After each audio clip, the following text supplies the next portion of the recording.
Ser podcast. Creí que no te gustaban los Eagles. No me gusta nada. ¡Por nosotros! ¡Por nosotros!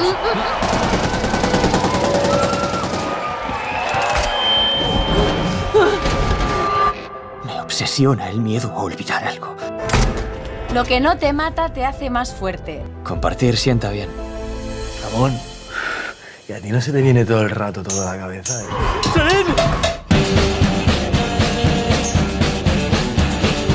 El cine en la Ser con Pepa Blanes.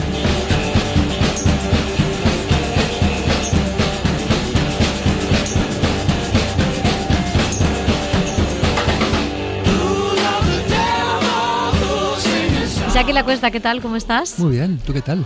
Pues bien, aquí estamos. Bien, te veo bien. Sí.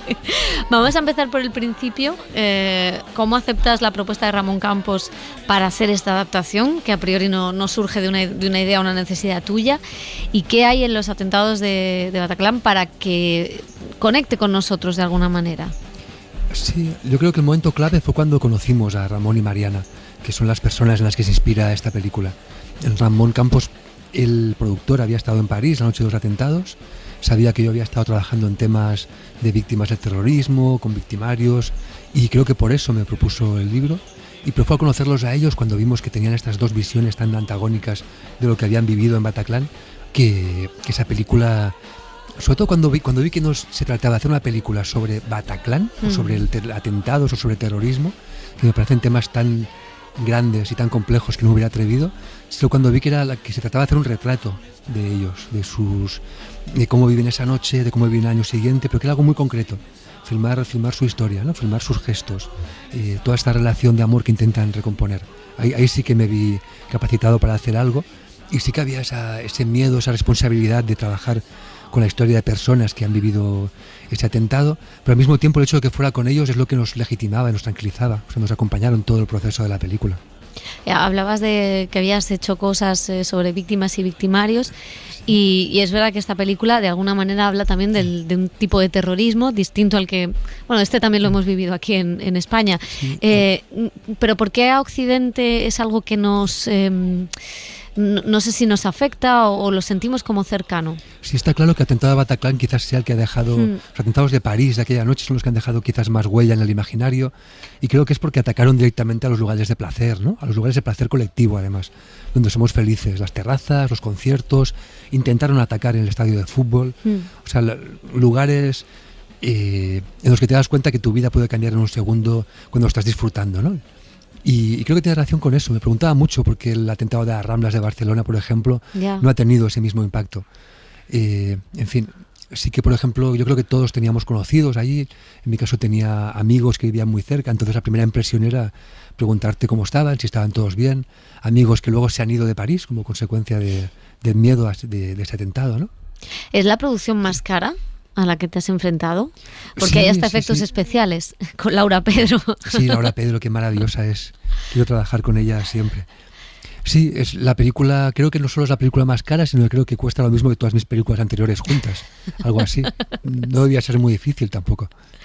Claro, el guión se escribe con la adaptación de ese libro, que son las memorias, con Isa Campo, Fran Araujo. ¿Cuáles eran los retos a la hora de llevarlo a cabo? ¿Cambiáis la estructura, cambiáis los puntos de vista, introducís muchas cosas diferentes, pero sigue siendo la misma vivencia, ¿no? Ese es el gran reto, intentar ser muy fieles a la esencia de lo que vivieron y lo que contaban, pero al mismo tiempo traducir ese libro a un lenguaje cinematográfico, ¿no? Está claro que lo que describes con palabras no tiene el mismo impacto en imágenes. Las imágenes son mucho más agresivas y enseguida es mucho más fácil caer en lo obsceno. Luego también está la cuestión de la legitimidad. No somos Ramón González. Él vivió esta historia, la puede contar de una manera que nosotros, aunque trabajemos con él y estemos codo con codo, pues no somos la misma persona. Y luego, por último, el gran cambio fue adoptar el punto de vista. El libro está contado desde el punto de vista de Ramón y nos cuenta la historia de su pareja. En la película nos interesaban mucho los dos puntos de vista, sobre todo porque cuando les conocimos en este encuentro que te contaba, es cuando vemos que los dos tienen reacciones súper distintas, ¿no? Él decide cambiar de vida por completo, y contarlo a todo el mundo, verbalizarlo, necesita escribirlo, necesita compartirlo. Por eso fue de los primeros que escribió un libro, mientras que Mariana, que en la película sería el equivalente a Céline, Ella no quiere que nadie la considere víctima ni superviviente, no cambia nada, considera que su vida es feliz y no va a permitir que unos terroristas cambien su forma de vivir. Entonces me parecían dos formas súper comprensibles. Y luego nos hablaban de detalles que los dos recordaban de forma distinta. Eso es una cosa que me perturbaba mucho, ¿no? Como dos personas que han vivido el mismo atentado, estaban juntos encerrados en un camerino y han vivido experiencias distintas. No recuerdan lo mismo. Es que eso es muy fuerte. Eso conecta a que al final sea una historia sobre la memoria, que es una cosa que tú has tratado también en tu cine. Sí, es una película de amor y una película sobre la memoria. Sí, de amor también, es verdad. Sí, creo que pues posiblemente sea la próxima Piel podría ser una película de amor entre una madre y un hijo, ¿no? Pero esta creo que es la primera película de amor de pareja que he hecho. Sí, es una pareja que llegan enamorados al concierto y de repente su vida cambia e intentan reconstruirse, ¿no? Y luego sí que es una película sobre cómo como la memoria, no podemos distinguir entre recuerdos inventados, recuerdos transfigurados y recuerdos reales. En nuestra cabeza es lo mismo todo eso, ¿no? Todos son recuerdos transformados, por más que intentemos pensar que eso no es así. Y ahí jugáis no solo con los flashbacks, sino también con determinadas imágenes, con momentos que el espectador no sabe si alguien ha muerto, si alguien no ha muerto. Quiero decir que también estaba la idea de jugar con que esa nebulosa de los recuerdos pasaran al espectador. Sí, esto viene mucho de lo que nos contaban las personas que estuvieron allí. Todos tienen recuerdos inventados. Por ejemplo, uno de nuestros amigos allí nos contaba cómo vio cuando la policía les decía no miren abajo, y todos miraban y estaban los cuerpos. Los supervivientes lo llaman la montaña, era como una montaña de cuerpos, una expresión atroz, ¿no? Y él cuenta que vio a su amigo muerto. Y en realidad su amigo no murió, ni siquiera estaba herido, se reencontraron después. Pero esa imagen está instalada en su cabeza y no la puede quitar, ¿no? Y modifica su comportamiento a posteriori. Este tipo de experiencias son las que en la película dan forma, ¿no? al relato. Queríamos que fuera una película muy subjetivizada, muy contada desde lo que sienten, que el sonido, que la imagen correspondiera a sus emociones. Y este tipo de imágenes son las que van emergiendo. En el fondo la lógica de la película es la lógica de las imágenes que han visto y preferían no haber visto, cómo van apareciendo, rompiendo las corazas que intentan reprimir esas imágenes, ¿no? De hecho te iba a decir que el sonido es una parte muy importante, sí. Tiene mucha fuerza en la película. ¿Cómo habéis trabajado también para que el sonido tuviera ese lugar más central quizá que en otras películas tuyas? Sí, ellos nos contaban nos hablaban de la hiperestesia, del sentido de alarma. Entonces es eso que ocurre, ¿no? Cuando de repente escuchas un ruido en la calle y sientes que te están atacando, ¿no? Y se dispara toda la adrenalina. En este caso pues ha sido jugar con esta hiperestesia desde el sonido, desde la imagen. Y jugar, de hecho es la primera película que he mezclado en Atmos. Hemos podido jugar con todo este tipo de espacios que a veces se utilizan para los blockbusters o las películas de Disney, ¿no? Pero aquí en favor de un cierto realismo expresionista. Y también para crear espacios, ¿no? Para poder trabajar por ejemplo, cuando están encerrados en el camerino y están tan pendientes del susurro del que está al lado, pero tan pendientes de saber si los terroristas se están acercando o no. Ese tipo de capas y de profundidades se pueden trabajar en el sonido ahí muy bien. Oye, y por lo que nos contabas cuando ibas a ir a Berlín, una de las cosas que también fue un debate es si contar o no la escena del atentado. Finalmente sí. La escena está, pero ahí también hay un debate sobre, no sé si la legitimidad de contar una acción violenta, pero sí cómo contar esa violencia. Sí, es un gran tema en toda la historia del cine, ¿no? Cómo representar la violencia sin caer en el espectáculo, ni en la banalización, ni en lo obsceno. Y en este caso no podíamos evitarlo porque la experiencia de Ramón y de Mariana era esta experiencia en la que habían visto cosas, ¿no? Y el libro de Ramón empieza viendo cómo le disparan. Pero yo a la vez no quería filmar, o sea, me daba mucho miedo incurrir en esa especie de pecado timorato del cine de autor, ¿no? En el que sabes que si lo dejas todo fuera de cuadro te van a aplaudir por elegante, ¿no? O sea, esto no correspondía a lo que ellos vivieron. Y de hecho Ramón González lo que más deseaba era compartir la recreación del atentado con la gente que pudiera entender lo que vivió, ¿no? Entonces yo me preguntaba cómo hacerlo, tampoco quería filmar a los terroristas y ahí decidimos ponernos algunas líneas rojas que eran no ver los terroristas sino verlo en los ojos de quienes lo miran. O sea, si cuando Ramón en su libro describe lo que está mirando, pues nosotros filmamos los ojos y ahí basta para entender todo lo que ocurre con la cara de Nahuel Pérez Vizcayart. Y luego decidimos no mostrar impactos de balas, pero en cambio sí mostrar toda violencia que normalmente no nos imaginamos que ocurre. Por ejemplo, la violencia que ocurre cuando los espectadores huyen de los terroristas y están en la escalera intentando sobrevivir. Eso es horrible, es una violencia quizás la más cruel, ¿no? La que el instinto de supervivencia te hace cometer sobre tus iguales. Eso, y creo que el sentimiento de culpa de haber sobrevivido me parecen los sentimientos de culpa más atroces e injustos. Ese es, o sea, el duelo posterior a sobreponerse a un trauma, evidentemente. Y también hay una cosa interesantísima en el personaje de Céline. Claro, ellos son progres, de izquierda, sociedad parisina, trabaja además con población, no es migrante, pero sí racializada, podríamos decir. Sí, es un centro de menores, son menas. Y entonces, como ella, o sea, el sentimiento de cuando es un miedo irracional, pero a la vez tienes toda una estructura política racional en tu cabeza que no te permite ser racista, pero a la vez te sale un miedo.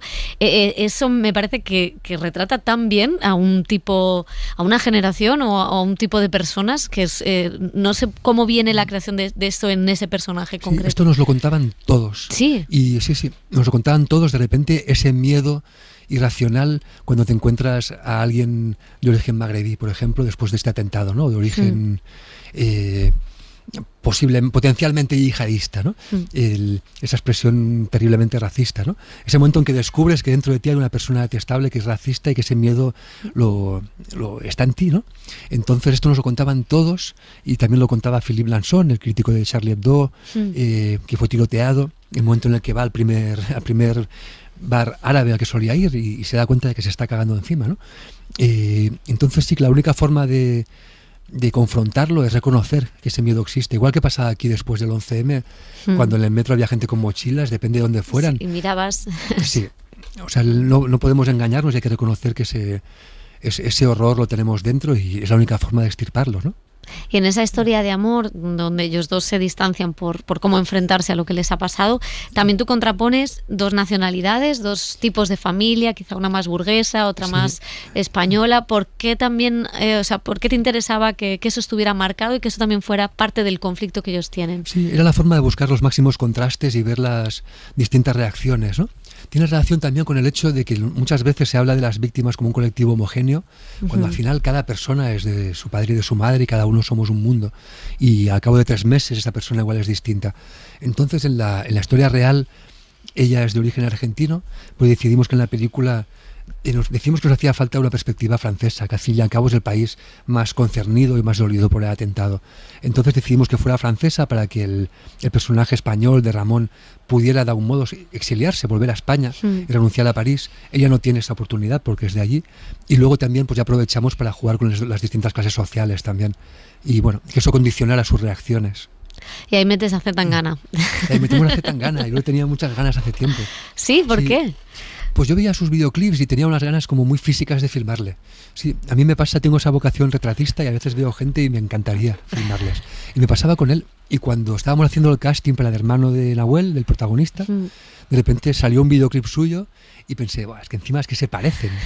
Y estaba seguro de que actuaría muy bien porque sus videoclips ya se veía. De hecho, cuando le vi en Operación Triunfo, cuando presentó Un Veneno, esa actuación me pareció magistral, me pareció milimétrica. Y dije, este tío es un actorazo.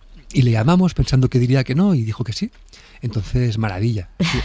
La verdad es que todo el reparto es como está elegido al detalle. Porque un lujazo. Sí. La verdad que haber podido tener Natalia de Molina, Enrique Auqué, Kim Gutiérrez, el Bruno Todeschini, o sea, actores que están acostumbrados a hacer protagonistas importantes, que han aceptado hacer papeles más pequeñitos, pues era importante porque es que al final cuando tienes dos bichos como Noemí Merlant y Nahuel, pues es que es muy difícil estar a su nivel, son dos Ferraris. Y bueno, pues todos estos actores estaban a su altura y fue una gozada. La verdad que disfruté mucho rodando con ellos. Y antes decías lo de las víctimas, que no hay un solo modelo de víctima. Es toda una declaración de intenciones que tú en la película digas eso en un país donde desgraciadamente a las víctimas se las ha tratado siempre como una manera uniforme o se ha politizado a las víctimas. No sé si también era una cosa que tú querías... Sí, bueno, he filmado mucho con víctimas y victimarios de ETA y es que es así, o sea, todos son distintos y en la medida en que tienen necesidades distintas, por ejemplo con las terapias post-trauma, si no entendemos que tienen necesidades distintas nunca se va a saber tratar, ¿no? Y es una pena cuando por motivos partidistas se intenta homogeneizar, ¿no?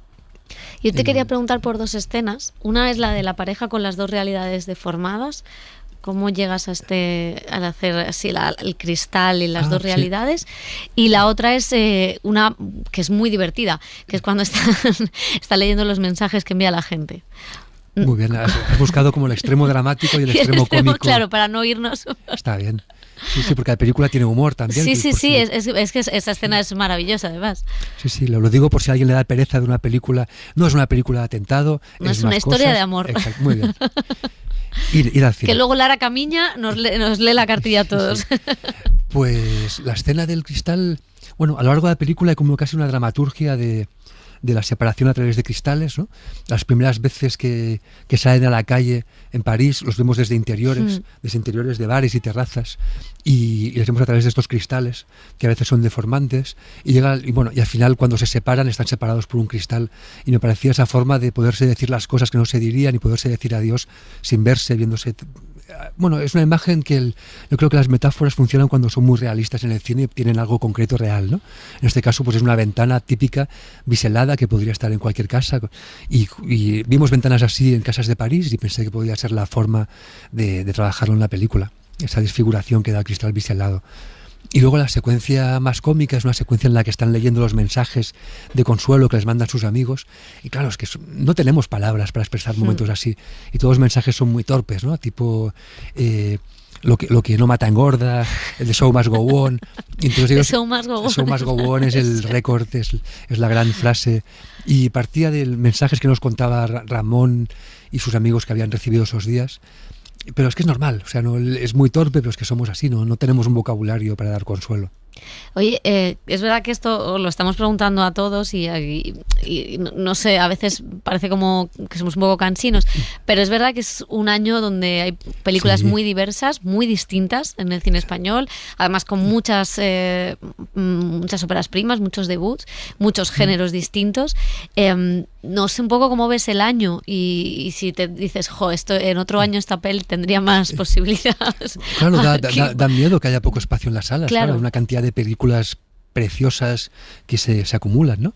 Ojalá vaya la gente a las salas. Yo lo veo como algo que venía ocurriendo hace tiempo y quizás la diferencia es que este año son películas más populares. Quiero decir que cuando ha habido otras películas, pues algunas mías, otras de otros directores, Andrés Duque o Guerin, que tenían una vocación, que han estado en festivales internacionales triunfando, pero eran películas sin tanta vocación popular como estas, ¿no? Yo creo que esa diversidad del cine español hace mucho tiempo que existe y, no sé, pienso por ejemplo el año que estrenamos Entre dos aguas, pues de repente estaba ¿Quién te cantará de Bermud?, estaba Reino de Rodrigo, estaba Carmen y Lola, estaba la película de Farhadi, o sea, y ganó el Goya Campeones. O sea, de repente era un año en el que también había una diversidad aplastante, ¿no? Y creo que esto hace tiempo que está pasando y quizás sí que haya pues un punto de madurez de todos nosotros y de haber conseguido coproducciones fuera, presupuestos más amplios, y eso te permite también hacer películas más ambiciosas de cara a llegar al público. Y a partir de ahora, porque esta peli es más ambiciosa económicamente, ha estado en competición oficial en la Berlinale, a partir de ahora, ¿qué hay? Sí, ¿Es más fácil, más difícil, igual? Pues yo no sé, yo noto que desde Entre dos aguas sí tengo más facilidad para hacer algunos proyectos, sí que hubo un cambio ahí. Y creo que se empieza a entender un poquito el plan que tuve desde el principio. Yo lo contaba, pero siempre era difícil de creer porque empecé haciendo películas documentales más pequeñas, ¿no? Entonces costó que se entendiera que quería hacer películas de vocación más comercial y más grandes en presupuesto, ¿no? Por ejemplo, La próxima piel costó hacerla mucho tiempo. Pero sí, mi plan en el fondo es... ¿Te acuerdas? En Rambo 3 hay un momento que está Rambo y su colega enfrente de todos los talibanes y dicen, ¿qué hacemos? Y el otro contesta, los rodeamos. Pues mi plan siempre ha sido rodearos, o sea, ir haciendo películas muy distintas y que por todos lados haya una película mía, una de terror, una musical, un documental raro. ¿Una comedia loca? Esa la hice y fracasé. No nos olvidamos, será muy divertido. Fue un desastre. Sí, fue tan desastre. No, la experiencia es de las mejores que he tenido en mi vida. O sea, hablamos de Murieron por encima de sus posibilidades. Sí. Fue una experiencia increíble. De los mejores rodajes de mi vida. Estuvimos rodando... Estaba Albert Pla. Dios, Albert. Pues estuvimos rodando 2 años y medio en fines de semana, en días sueltos, en cooperativa, y fue maravilloso. Eran 2 años de la crisis en los que no había forma de levantar. Intentábamos levantar Entre dos aguas La próxima piel, no podíamos, y esto nos salvó y se montó, es increíble, 200 personas juntas que seguimos siendo amigos, fue una experiencia maravillosa. Luego el problema es que no conseguimos distribuirla y bueno, sí me queda esa pena de que el equipo no pudiera cobrar lo que merecían, pero como experiencias de las mejores de mi vida y aprendí muchísimo. ¿Y ahora con qué estás? Si se puede saber. Pues estoy con varios proyectos. Siempre esto me lo enseñó Joaquín Jordá, que era mi maestro y colega. Que hay Siempre... que tener un plan B. No, plan B y un C. Me decía, tienes que tener 9 proyectos porque 8 se van a caer. Y era como, es como estar con las 9 bolitas dando vueltas ahí. Y siempre estoy con varios proyectos en distintas fases de cocción. Y creo que alguno se anunciará en breve. Pero sí, estoy pensando en varias cosas. Creo que pronto se contará alguna ya. Pues muchas gracias. Esperando a saber qué pasa aquí. Gracias a ti. Espero que lo podamos contar pronto. Tes yeux, je plongeais du nage, nous dans cette toise de l'adieu. Je rêve que tu rentres, mais on me réveille, alors je te chante au fond d'une bouteille. Et je t'invente si fort, et je t'invente si fort, et je t'invente si fort, que ta caresse me déborde. Les nuages qui dansent dans ma tête dessinent ta silhouette. Tu marches sur les eaux en émanant de mes pores. Je n'ai pas peur de tes fêtes. Dans la nuit inquiète, ouvre les rideaux que je te porte sur mon dos. Suscríbete al Cine en la SER. Escúchanos en directo en la SER los sábados a las 7:30 de la mañana y los domingos a las 3 de la madrugada. Cadena SER. La radio.